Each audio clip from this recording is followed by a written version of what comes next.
આપણે last time ચર્ચા કરી હતી પરમાણુ બંધારણમાં કે પરમાણુઓ કઈ રીતે ગોઠવાયેલા છે।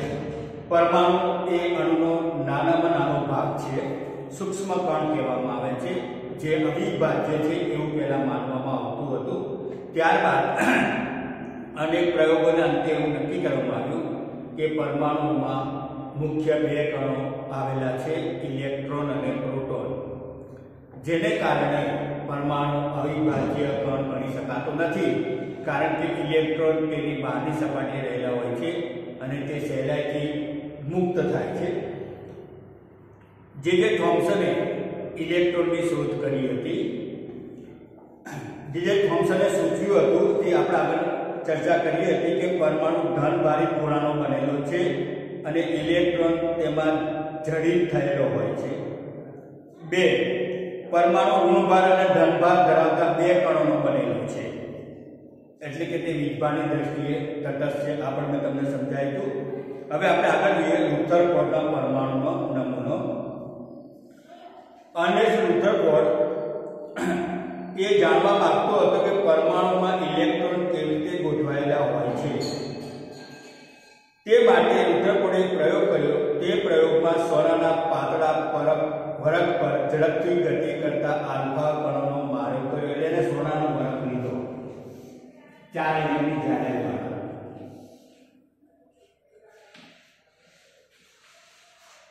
આ સોનાનો વરખ છે।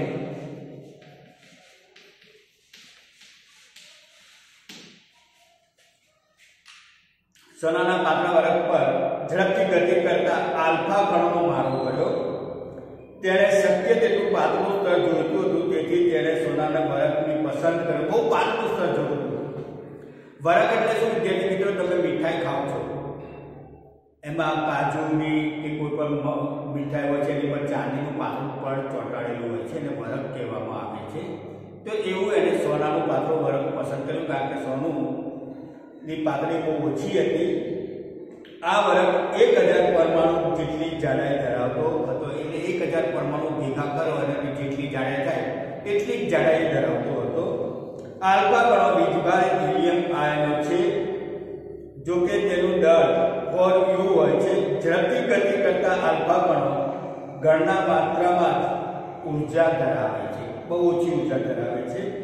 એવી ધારણા કરવામાં આવી હતી કે સોનાના પરમાણુમાં રહેલા અપરમાણુય કણો દ્વારા આલ્ફા કણો વિચલિત થશે। જો કે આલ્ફા કણો પ્રોટીન કરતાં પણ ભારે હોવાને કારણે તેઓને વધુ પડતા વિચલનની અપેક્ષા નહોતી।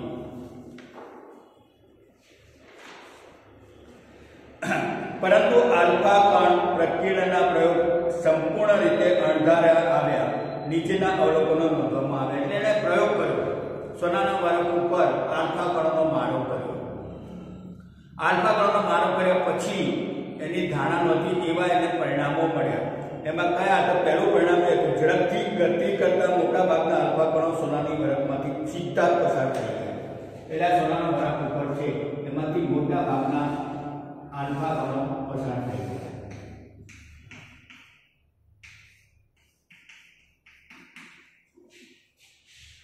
કેટલાક આલ્ફા કણો સોનાના વરખ દ્વારા ઓછા અવશોષિત ખૂણે વિચલન પામ્યા। આમાંથી બીજા કેટલાક કેવા હતા? એ સાધારણ વિચલન પામ્યા। અને આશ્ચર્યજનક રીતે 12 લાખ આલ્ફા કણો પૈકી એક કણ અથડાઈને પાછો પડ્યો। આવા 12,000 આલ્ફા કિરણોનો મારો કર્યો, એમાં એક જ કિરણ એવું હતું કે એ અથડાઈને પાછું વળ્યું। રુથરફોર્ડના શબ્દમાં આ પરિણામ એટલી હદે આશ્ચર્ય પમાડે તેવું હતું કે તેમાં એક 15 ઇંચનો તોપનો ગોળો લઈ તેના અતિ પાતળા કાગળ પર મારો કરો તો તે પણ પાછો ફરે એટલી ઈજા પહોંચાડે એટલું હતું। આ પ્રયોગની અસર સમજવા માટે આપણે ખુલ્લા મેદાનમાં એક પ્રવૃત્તિ કરીએ। એક બાળકને તેની આંખો બંધ કરી એક દીવાલ સામે ઊભો રાખીને તેને અમુક અંતરેથી દીવાલ પર પથ્થર મારવાનું કહો। દરેક વખતે પથ્થર દીવાલ પર અથડાશે ત્યારે તે બાળક પથ્થર અથડાવાનો અવાજ સાંભળે છે। જો તે પ્રક્રિયા 10 વખત પુનરાવર્તન કરશે તો તેને 10 વખત પથ્થરનો અથડાવાનો અવાજ સંભળાશે। પરંતુ આંખો બંધ કરેલ બાળક કાંટાળી તારની વાળનો પથ્થર ફેંકશે તો મોટા ભાગનો પથ્થર તારની વાળને અડકશે નહીં અને તેમાં કોઈ અવાજ સંભળાશે નહીં, કારણ કે તારની વાળમાં ખાલી જગ્યા ઘણી બધી હોય છે. આ પથ્થરને આરપાર જોઈ થઈ જવા દે છે. આ તર્કના આધારે રુથરફોર્ડે આલ્ફા કણ પ્રકરણનો પ્રયોગ દ્વારા તારણો આપ્યા. પહેલું તારણ, સોનાની વરખમાંથી મોટા ભાગના કણો વિચલન પામ્યા, એટલે કે સીધા પસાર થઈ ગયા. વિચલન પામ્યા સિવાયના સીધા પસાર થઈ ગયા, એટલે કે બધા સીધા પસાર થઈ ગયા. પર સીધા પસાર થઈ જતા હોવાથી પરમાણુ મોટા ભાગનો વિસ્તાર ખાલી હોવો જોઈએ. એટલે એને સૌથી પહેલું તારણ આપ્યું કે આલ્ફા કણોના મોટા ભાગના કિરણો વિચલન પામ્યા સિવાય પસાર થઈ ગયા. એટલે એવું નક્કી કર્યું કે આ સોનાની વરખમાં જે જગ્યાઓ વચ્ચે એ મોટો ભાગ ખાલી હોવો જોઈએ. બીજું, ખૂબ જ ઓછી માત્રામાં કણો પોતાના માર્ગમાંથી વિચલન પામ્યા.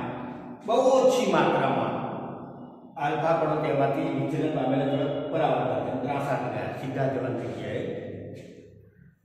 જે દર્શાવે છે કે પરમાણુની ધનવિદ્વારિત ભાગ ખૂબ જ ઓછી જગ્યા રોકે છે. આના ઉપરથી અનુમાન કર્યું કે આ પરમાણુમાં જે વીજભાર રહેલો હોય છે વીજભારનો ઓછી જગ્યા રોકે છે. ત્રીજું, ખૂબ જ ઓછી માત્રામાં આલ્ફા કણો 180 અંશને કોણે વિચલિત થયા હતા, જે સૂચવે છે કે સોનાના પરમાણુ સંપૂર્ણ ધનવિદ્વારિત ભાગ અને દર પરમાણુની અંદરના ભાગમાં ખૂબ જ ઓછી જગ્યા સંકેન્દ્રિત થયેલી છે.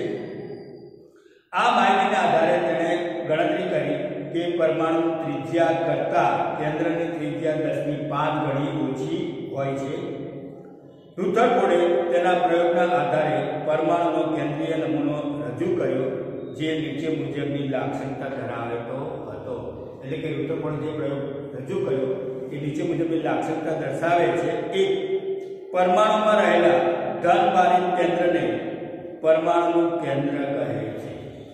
એટલે પરમાણુમાં રહેલો જે ધનભારિત ભાગ છે, આ પરમાણુ અહીંયા આગળ ધનભારિત જે ભાગ હોય કેન્દ્રમાં,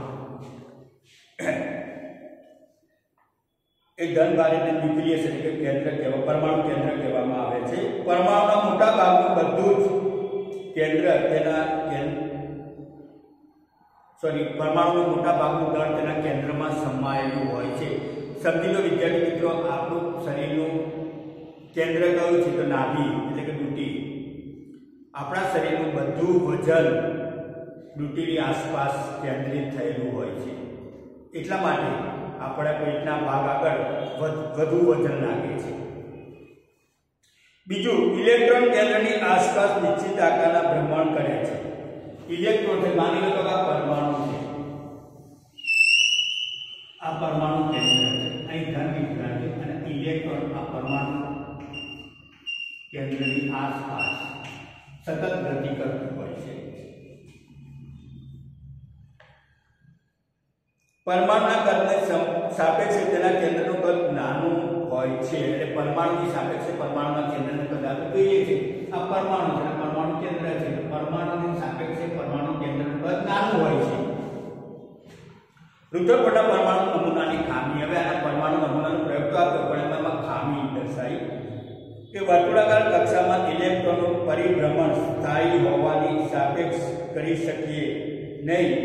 વર્તુળાકાર કક્ષામાં રહેલા કોઈ પણ કણો પ્રવેગિત થાય છે. એટલે વર્તુળાકાર માર્ગમાં જે પણ કણો રહેલા હોય છે પ્રવેગિત થાય છે. તે દરમિયાન તે વિકિરણ સ્વરૂપે ઉર્જા મુક્ત કરે છે. આ રીતે પરિભ્રમણ કરતા ઇલેક્ટ્રોન ઉર્જા ગુમાવે છે. હંમેશા નિયમ છે કે જે સતત ગતિ કરતો હોય એ ઉર્જા ગુમાવે. આપણે સતત દોડ ભાગ કરતા હોઈએ તો આપણે ઉર્જા ગુમાવીએ છીએ. અને તે અંતે તે કેન્દ્ર સાથે ટકરાય છે. જો આવું થતું હોય તો પરમાણુ અત્યંત અસ્થાયી હોય અને દ્રવ્ય એવા સ્વરૂપમાં અસ્તિત્વ ન ધરાવતું હોય. તે જે સ્વરૂપમાં આપણે તેને જાણીએ છીએ, આપણે જાણીએ છીએ કે પરમાણુ સર્વત્ર સ્થાયી છે. ત્યાર પછી આવ્યો નીલ્સ બોહર નામના વૈજ્ઞાનિકે પરમાણુની અંદર ઇલેક્ટ્રોન પ્રોટોનની ગોઠવણી રજૂ કરી હતી તેના વિશે આપણે સમજીએ તો કે રુથરફોર્ડે રજૂ કરેલા પરમાણુ નમૂનાના વિરોધમાં અનેક સમસ્યાઓ ઉભા પામી, એટલે કે એને જે નમૂનો રજૂ કર્યો એમાં ઘણી બધી પ્રોબ્લેમો ઊભા થયા, જેને દૂર કરવા માટે નીલ્સ બોહરે પરમાણુ બંધારણ વિશે નીચે દર્શાવેલ અભિધારણાઓ આપી. પહેલી અભિધારણા કે ઇલેક્ટ્રોન સ્વતંત્ર કક્ષાઓ તરીકે ઓળખાતી અમુક ચોક્કસ કક્ષાઓ પરમાણુમાં માન્ય કક્ષાઓ ગણાય છે, એટલે કે ઇલેક્ટ્રોન ગોઠવણીની જે કક્ષાઓ છે એ જ કક્ષાઓએ માન્ય ગણવામાં આવે છે. 2. સ્વતંત્ર કક્ષાઓમાં પરિભ્રમણ દરમિયાન ઇલેક્ટ્રોન વિકિરણ સ્વરૂપે ઉર્જા મુક્ત કરતો નથી. હવે જે સ્વતંત્ર કક્ષાઓ છે એ કક્ષાઓમાં ગોઠવાયેલા ઇલેક્ટ્રોન ઉર્જા મુક્ત કરતો નથી. એટલે સવાલ બીજો પરીક્ષામાં પૂછાય છે કે નીલ્સ બોહરે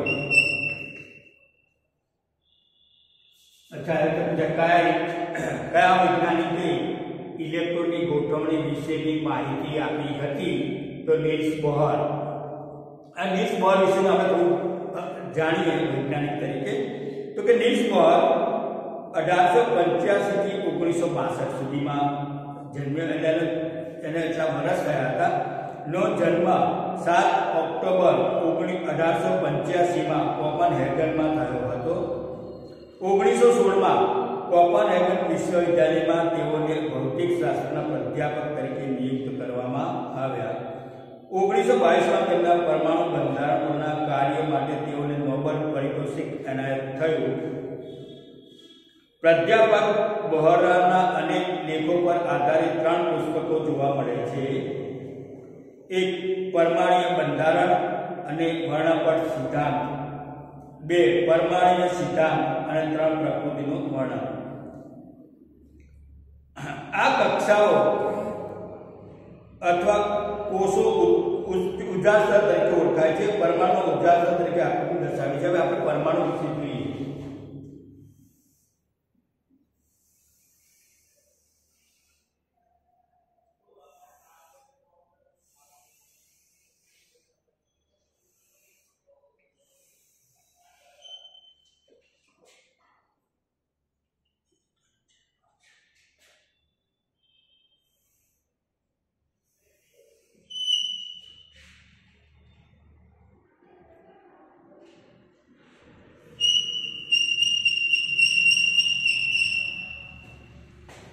વિદ્યાર્થી મિત્રો, આ પહેલી છે એને n કક્ષા કહેવાય,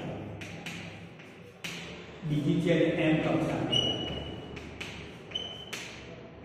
આ ત્રીજી છે એને s કક્ષા જે m l કે,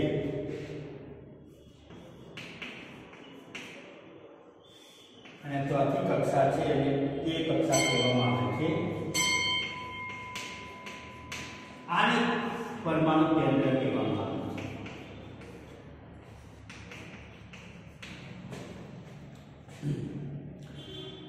હવે n કક્ષા એટલે આમાં ઇલેક્ટ્રોનની સંખ્યા 4 હોય,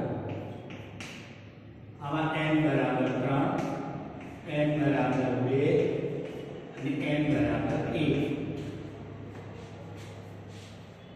એટલે કક્ષા પર.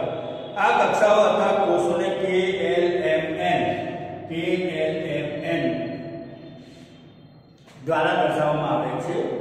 હવે આપણે ન્યુટ્રોન વિશે જોઈએ. તો કે ઈસવીસન 1932 માં જે ચેડવિક અન્ય અપરમાણ્વીય કણની શોધ કરી, પછી ચેડવિક આવ્યો જેણે એક ત્રીજો કણ શોધી કાઢ્યો જે અપરમાણ્વીય હતો, કે જે વીજભારિત હતો, તેને વીજભાર રહિત એટલે કે એનામાં કોઈ પણ પ્રકારનો ધન કે ઋણ વીજભાર ધરાવતો નહોતો, અને તેનું દળ લગભગ પ્રોટોનના દળ જેટલું હતું. એટલે પ્રોટોન અને ન્યુટ્રોનનું દળ સરખું હોય છે. આખરે તેને ન્યુટ્રોન નામ આપવામાં આવ્યું. ન્યુટ્રોન પરમાણુના કેન્દ્રમાં આવેલો હોય છે. ન્યુટ્રોન ક્યાં આવેલો હોય છે? તો પરમાણુના કેન્દ્રમાં.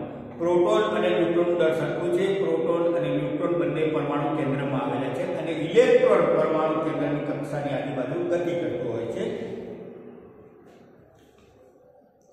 ન્યુટ્રોન પરમાણુના કેન્દ્રમાં આવેલો હોય છે. સિવાય કે હાઇડ્રોજન, સામાન્ય રીતે હાઇડ્રોજનને n સંજ્ઞા વડે દર્શાવવામાં આવે છે. તેથી હાઇડ્રોજનનો પરમાણુ દળ તેના કેન્દ્રમાં રહેલા પરમાણુ કોઈપણ પરમાણુ દળ તેમાં રહેલા પ્રોટોન અને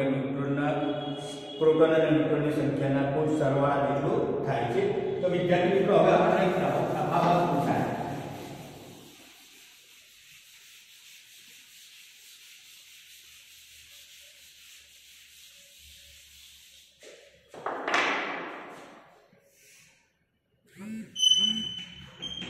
ઇલેક્ટ્રોન અને પ્રોટોન આનો તફાવત પૂછાય છે પરીક્ષામાં. એટલે અગત્ય છે, યાદ રાખજો. પહેલો મુદ્દો, ઇલેક્ટ્રોન ઋણ ભાર ધરાવે છે, પ્રોટોન ધન ભાર ધરાવે છે. એટલે કે ઇલેક્ટ્રોન ઋણ વીજભાર ધરાવે છે અથવા તો પ્રોટોન ધન વીજભાર ધરાવે છે. બીજો મુદ્દો, પ્રોટોન પરમાણુ કેન્દ્રની આસપાસ વર્તુળાકાર કક્ષામાં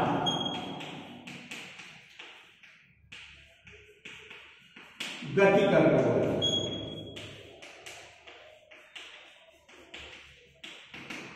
સામે બીજો મુદ્દો, પ્રોટોન પરમાણુ કેન્દ્રમાં આવેલો છે, પરમાણુના કેન્દ્રમાં રહેલો હોય છે. ત્રીજો મુદ્દો, ઇલેક્ટ્રોનનું દળ નહિવત હોય છે.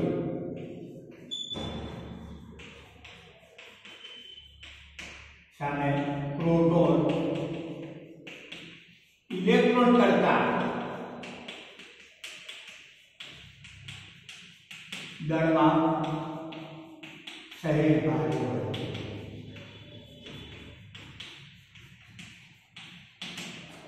બરાબર વિદ્યાર્થી મિત્રો, ફરીથી ધ્યાન આપો તફાવતમાં. કે તફાવતમાં પહેલો મુદ્દો છે, ઇલેક્ટ્રોન ઋણ વીજભાર ધરાવે છે, પ્રોટોન ધન વીજભાર ધરાવે છે. બીજો મુદ્દો, ઇલેક્ટ્રોન પરમાણુ કેન્દ્રની બહાર આવેલી કક્ષાઓમાં વર્તુળાકાર કક્ષાઓમાં ગતિ કરતો હોય છે, જ્યારે પ્રોટોન પરમાણુના કેન્દ્રમાં રહેલો હોય છે. ત્રીજો મુદ્દો, ઇલેક્ટ્રોનનું દળ નહિવત હોય છે, જ્યારે પ્રોટોનનું દળ પ્રોટોન કરતા ભારે હોય છે. તો વિદ્યાર્થી મિત્રો, હવે આપણે વિવિધ કક્ષાઓમાં ઇલેક્ટ્રોન કેવી રીતે ગોઠવાયેલા છે તેની ચર્ચા કરીએ. પરમાણુની વિવિધ કક્ષાઓમાં ઇલેક્ટ્રોનની વહેંચણી બોહર અને બરી નામના વૈજ્ઞાનિકે સૂચવી. એટલે પરમાણુમાં ઇલેક્ટ્રોન, પ્રોટોન, ન્યુટ્રોન કઈ રીતના ગોઠવાયેલા હોય છે તેની માહિતી નીલ્સ બોહર અને બોરી નામના વૈજ્ઞાનિકે આપી. જુદા જુદા ઉર્જા સ્તરો અથવા કોષોમાં ઇલેક્ટ્રોનની સંખ્યા દર્શાવવા માટે નીચે મુજબના નિયમો અનુસરવામાં આવ્યા. એના માટે નિયમો આપ્યા. પહેલો નિયમ છે, કક્ષામાં હાજર રહેલા ઇલેક્ટ્રોનને મહત્તમ સંખ્યા 2n² સૂત્ર વડે. કયું સૂત્ર? 2n². 2n² સૂત્ર વડે દર્શાવવામાં આવે, જ્યાં n કક્ષાનો ક્રમ છે. ઊર્જા સ્તરનો ક્રમ 1 2 3 4 વગેરે છે. આપણે આપેલું હતું ચક્રડામાં 1 2 3 4 m l બરાબર 4 ને સોરી m n બરાબર 4 m બરાબર 3 l બરાબર 2 અને k બરાબર 1. આમ જુદી જુદી કક્ષાઓમાં રહેલા ઇલેક્ટ્રોનની મહત્તમ સંખ્યા નીચે મુજબ દર્શાવી શકાય.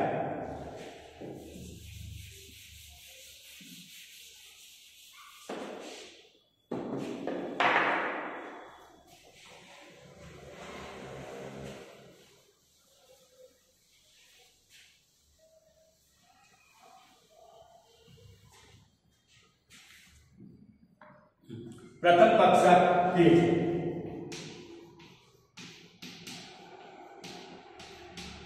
જે આપણે n બરાબર 1 એટલે કે 2n² બરાબર 2 કૌંસમાં x² એટલે કે 2 ગુણ્યા 1 2 એકા 2. બીજી કક્ષા n કક્ષા જ્યાં n બરાબર 2 એટલે કે 2 n ની જગ્યાએ કેટલા મૂકવાના? 2 મૂકવાના.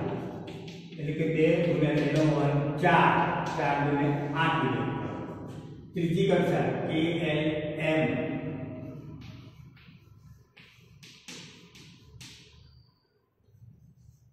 n બરાબર 3 એટલે 2 કૌંસમાં 3 નો વર્ગ બરાબર 2 ગુણ્યા 3 નો વર્ગ 9 9 દુ 18 અને ચોથી કક્ષા n જ્યાં n બરાબર 4 છે એટલે કે 2 કૌંસમાં 4 નો વર્ગ બરાબર 2 ગુણ્યા 4 નો વર્ગ 16 16 દુ 32 આ રીતે કક્ષાઓ નક્કી કરવામાં આવે છે સૌથી પહેલી કક્ષામાં 2 ઇલેક્ટ્રોન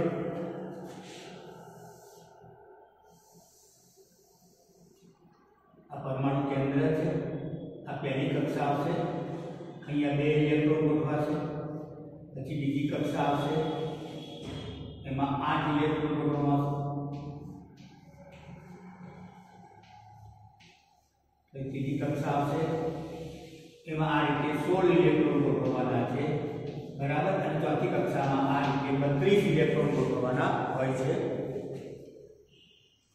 સૌથી બહારની કક્ષામાં મહત્તમ 8 ઇલેક્ટ્રોન સમાવી શકાય છે બીજો નિયમ એવું કહે છે કે ઇલેક્ટ્રોનની સૌથી બહારની કક્ષામાં વધુ 8 ઇલેક્ટ્રોન સમાવી શકાય છે એટલે જેની કક્ષા 2 8 એ તે હોય તે સંપૂર્ણ તટસ્થ પરમાણુ થઈ જાય છે પરમાણુની આપેલી કક્ષામાં ત્યાં સુધી ઇલેક્ટ્રોન નહીં ભરાય જ્યાં સુધી તેની અંદરની કક્ષાઓ ઇલેક્ટ્રોનથી સંપૂર્ણ ભરાઈ ન જાય હંમેશા ઇલેક્ટ્રોનની ગોઠવણી કેવી રીતે પહેલા અંદર સૌથી 2 ભરાય પછી બીજી કક્ષામાં આવવાનું આવે બાકીના વધે હોય તો બીજી કક્ષામાં ભરાય 8 હજુ વધે છે તો પછી ત્રીજી કક્ષામાં આવે ત્રીજી કક્ષા પર સંપૂર્ણ ભરાય છે પછી ચોથી કક્ષામાં બાકીના વધે હોય ગોઠવાતા જાય છે તેની સ્પષ્ટતા થાય છે કક્ષાઓ તબક્કાવાર ભરાય છે પ્રથમ 18 તત્વોમાં પરમાણુ બંધારણ યોજનાબદ્ધ રીતે આકૃતિમાં દર્શાવેલી છે તો વિદ્યાર્થી મિત્રો હવે સંયોજન વિશે હું નેક્સ્ટ પીરિયડમાં આપને સમજાવીશ અસ્તુ